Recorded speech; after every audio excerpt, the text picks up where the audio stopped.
Tá, então nós somos o grupo 4, nós vamos falar sobre demência e pode começar, Andy. Ok. Falando de demência, no ano de 2012, a OMS declarou essa doença como prioridade de saúde pública, citada como alta prevalência global no impacto econômico entre famílias, comunidades, prestadores de serviços e de saúde. Ok? Segundo a OMS, nós temos os dados que constam que a população mundial envelhece há uma expectativa em que o número de pessoas vivem com a demência triplique até 2050. No Brasil, hoje, como vemos no gráfico, temos 1,4 milhões de pessoas que vivem com demência. E essa cifra, ela chegará a 6 milhões até 2050. Dentro disso tudo, nós precisamos refletir quem cuida, como cuidar, onde cuidar e quem paga a conta.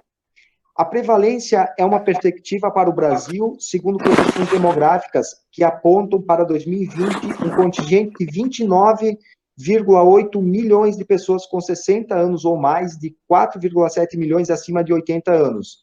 Dentro de todos esses números, 8 a 12% dessa população com mais de 65 anos apresenta algum grau de demência. Segundo o Alzheimer's Association, ele prevalece e destaca que 1 em cada 3 idosos morre com a doença do Alzheimer. Pode passar? Nós estamos acostumados com uma demência no ditado popular, onde nós enxergamos uma imagem que nós temos em mente que é ser louco, colocar fogo na casa ou sair pelo bairro pelado, enfim. Mas a demência, segundo a medicina, ela é citada como frágil e dependente. Não é uma doença específica, é um termo guarda-chuva, onde inclui diversas doenças que são principalmente crônicas e progressivas, sendo afetadas a memória recente e tardia, pode passar, com as perdas dos domínios cognitivos, pode passar, conforme vamos enxergar na pirâmide, e também acaba afetando os problemas comportamentais, que é a agitação, insônia, choro e alterações de personalidade de tempo e espaço. Pode passar. Ok? Tá, então, entre os principais sintomas da demência, na verdade, ela abrange uma série de sintomas, mas os principais atingem a parte cognitiva. São perdas de memória, são confusões, enfim, é todo um aglomerado de sintomas que vai atingir a parte cognitiva, diretamente a parte cognitiva do indivíduo. Os tipos, então, como o Andy já falou, a demência, na verdade, ela é um gênero da qual existem espécies que são as doenças propriamente ditas. Então, tu vai ter a doença de Alzheimer, a demência vascular, são uma série de condições que vão caracterizar o sujeito com demência. Os fatores de risco, então, eles parecem estar principalmente ligados ao ambiente, daí a gente entende o ambiente como um todo, como estímulos que a pessoa tem também, como questão de escolaridade, ela parece atingir mais pessoas com baixa escolaridade. Então, os fatores de risco, na verdade, eles têm a ver com o ambiente em que a pessoa está inserida e menos com a questão genética propriamente dita. E daí, então, entra a questão do profissional de educação física dentro de toda essa estrutura que engloba a demência. Em como o profissional vai trabalhar e qual pode ser a função desse profissional para tentar melhorar a qualidade de vida desse indivíduo com demência. Bom, então, em relação à prescrição, né, sempre antes de qualquer atitude é bom a gente conhecer o aluno, né, o paciente. Então, existe, então, a questão da anamnese, avaliação funcional para identificar posturas compensatórias de funções musculares, lesão, né, e algumas avaliações cognitivas, né. Claro que a gente nunca vai conseguir aplicar todas as avaliações necessárias antes de prescrever algum exercício, mas é importante a gente saber, eu acho que existem meios para a gente conhecer melhor o nosso aluno. Pode passar? Bom, fatores influenciadores, então, a idade, sexo, patologia, escolaridade se mostra como um forte influenciador e a frequência que ocorre os distúrbios também. Pode passar?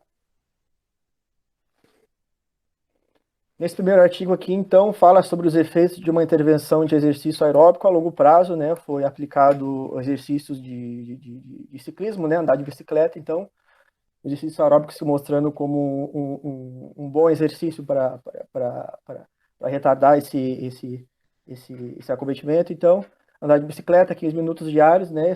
Esse grupo foi feito, então, intervenção de 15 minutos diários, então houve melhora significativa na função da memória.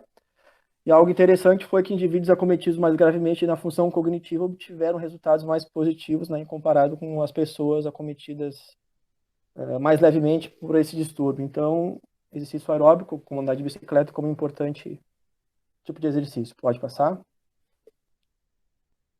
Nesse próximo artigo, então, fala sobre os efeitos a longo prazo de exercícios funcionais, né? Então, exercício de fortalecimento e equilíbrio, né? Esse artigo foi usado, então, exercício da musculação e alguns exercícios mais funcionais, como subir e descer da cadeira, andar sobre uma linha para exercitar o equilíbrio. Foi utilizado de 8 a 12 repetições, né? Nos exercícios de musculação, focados um pouco mais em membros inferiores, 2 vezes por semana. E esses efeitos duraram 3 meses após a interrupção da intervenção, né? Então teve um efeito considerado duradouro, assim, para esses idosos que fizeram parte desse estudo. Pode passar? Nesse próximo artigo, então, fala dos efeitos do exercício existido no desempenho cognitivo dos idosos, né? Então, foi usado mais exercícios focados na musculação, 2 vezes por semana, se mostrando como no mínimo 2 vezes por semana, se mostrando como um fator, uma frequência boa, né, durante 1 hora pelo menos. Um fator importante nesse estudo foi utilizar a progressão de carga, né, a cada exercício, cada série, na verdade, foi se aumentando a carga, né, diminuindo a repetição. Então, um estilo de exercício resistido que se mostra muito eficaz, né. E a cada 9 meses desse estudo, né? Foi um estudo de 12 meses, mas a cada 3 meses foi realizado testes cognitivos, de testes de comportamentais de memória, né? Que consiste em uma bateria de tarefas práticas, e foi realizado também teste de cognição, que avalia orientação, linguagem, memória, cálculos matemáticos, né? Então, teve efeitos extremamente positivos em relação a esse tipo de exercício. Pode passar de novo? Então, aqui fala sobre mais estratégias para se iniciar um plano de atividades, né? A gente sabe que uma boa parte dos idosos nunca realizaram nenhuma prática de atividade física, a maioria deles está em casa, né? Hipersedentários, então fala um pouco mais sobre como tirar eles de casa, né? Começando bem lá do começo, né? Para tirar eles de casa, para sair um pouco mais de casa. Pode passar? Aqui algumas estratégias, então, fazer com que o idoso se movimente dentro de casa, fazer com que o idoso se movimente no ambiente externo, então é mais para tirar o idoso de dentro de casa, né? Não é tão focado no exercício em si, é mais para fazer ele se movimentar, andar um pouco na rua, caminhar. Claro, e depois começar com exercitar mais fora, caminhadas, bicicleta, enfim, exercícios mais focados em ludicidade. Claro, se ter possibilidade de ir numa academia ou fazer alguns exercícios mais específicos, melhor. Mas só o fato de ele sair de casa, de ele se movimentar, já é algo extremamente importante. Aí, pode passar? É isso aí.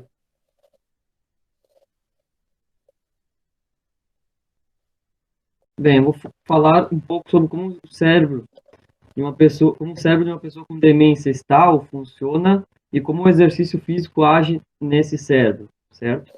Primeiro, basicamente, a falha ocorre na região da massa cinzenta, por causa de uma queda no processo que é responsável, a massa cinzenta é responsável pelo processamento de informações, certo? E aí, como explicou o Anderson, pessoas com demência têm uma falha no declínio cognitivo e na memória de trabalho, certo?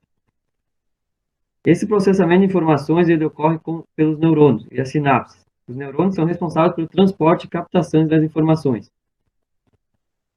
Que, com o passar da idade, há uma redução progressiva e natural da função dos neurônios, certo?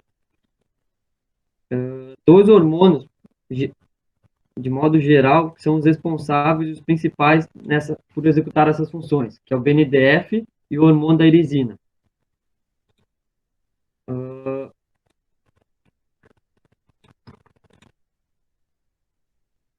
O BDNF, hormônio responsável pela manutenção e crescimento dos neurônios das sinapses. O hormônio irisina, que tem o papel de proteger o cérebro e restaurar a memória afetada. Isso foi descoberto pelos professores da Fernanda de Felice e Sérgio Ferreira na Universidade Federal do Rio de Janeiro, que descobriram em cérebros de pessoas com doença de Alzheimer baixos níveis de irisina.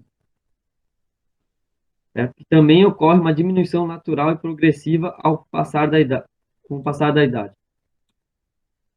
Como o colega Murilo falou, exercícios aeróbicos ainda há alguma divergência sobre os efeitos deles no cérebro. Tem toda a função de melhora neuromuscular, melhora da rotina, mas no cérebro ainda há algumas divergências. Já o exercício aeróbico já é validado, já é comprovada a melhora dele no cérebro para pessoas que têm doença de Alzheimer ou outras demências. Como funciona isso? Exercícios aeróbicos, eles aumentam ou regulam os níveis de hormônios, principalmente o hormônio irisina, como eu falei, que serve como função a proteção do cérebro e possível restauração da memória. O exercício físico, os professores da Universidade do Rio de Janeiro, Federal do Rio de Janeiro, encontraram que o exercício físico aumenta essa produção de irisina. E também os exercícios aeróbicos aumentam ou mantêm a produção, com o passar da idade, do hormônio BNDF, que é responsável pela manutenção e crescimento dos neurônios e sinapses. E aí vem a relação entre o exercício físico e as pessoas com demência, que comprovadamente o exercício físico melhora ou pelo menos não regride o cérebro, a função do cérebro da região da massa cinzenta em pessoas que já têm demência ou que podem vir a ter demência.